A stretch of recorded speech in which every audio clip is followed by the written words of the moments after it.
Paper bag, extra paper, pencil, diary, আর সামনে সামনে দাঁড়া দাঁড়া দাঁড়া, চুপ কর।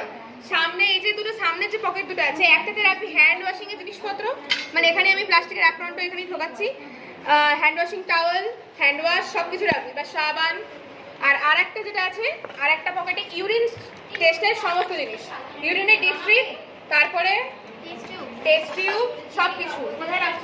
এগুলো আরেকটা পকেটে পিছনে রাখছি, আর বড় পকেট যেটা সাইড পকেট সেটাতে সবকিছু রাখছি। ইউরিন টেস্টের জিনিসগুলো ম্যাডাম বলেছিলেন আলাদা করতে, কারণ ওইগুলোর সাথে কন্টামিনেট হয়ে যাবে বলে, মানে ওই লম্ফ না। এই যে এটা কি রে?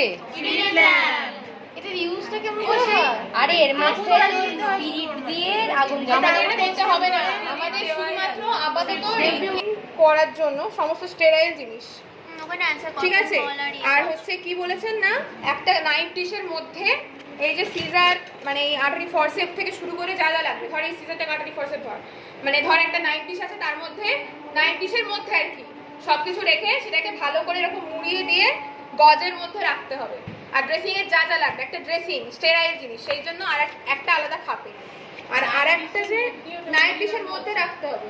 দেখি মানে যেরকম ভাবে আমরা মানে যেমন একটা এখানে বুঝতে পারলেন, একটা নাইফ ডিশের মধ্যে যেমন এই জিনিসপত্রগুলো নিস তো, থার্মোমিটার, স্টেথো আর সমস্ত লিকুইড, মানে তোর বিটারাইন থেকে শুরু করে থার্মোমিটার, স্টেথো, হ্যাঁ এই তো একসাথে রাখছি, দেখ থার্মোমিটার, স্টেথো, বিটারাইন, লিকুইড, হ্যান্ড ওয়াশ, স্যানিটাইজার রয়েছে এখানে।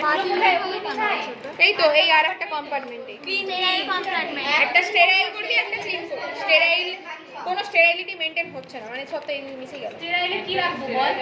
স্টেরাইল মধ্যে আমি বললাম গজ পিস, কটন সবকিছু, স্টেরাইল যেগুলো নাইফ ডিশের মধ্যে রাখতে হবে ড্রেসিং এর জন্য। আর নাইফ ডিশের মধ্যে গজ ক্লিনিং করা, এগুলো ক্লিন করবি, তুই যে হচ্ছে এ করবি কি বলে, স্টেরাইল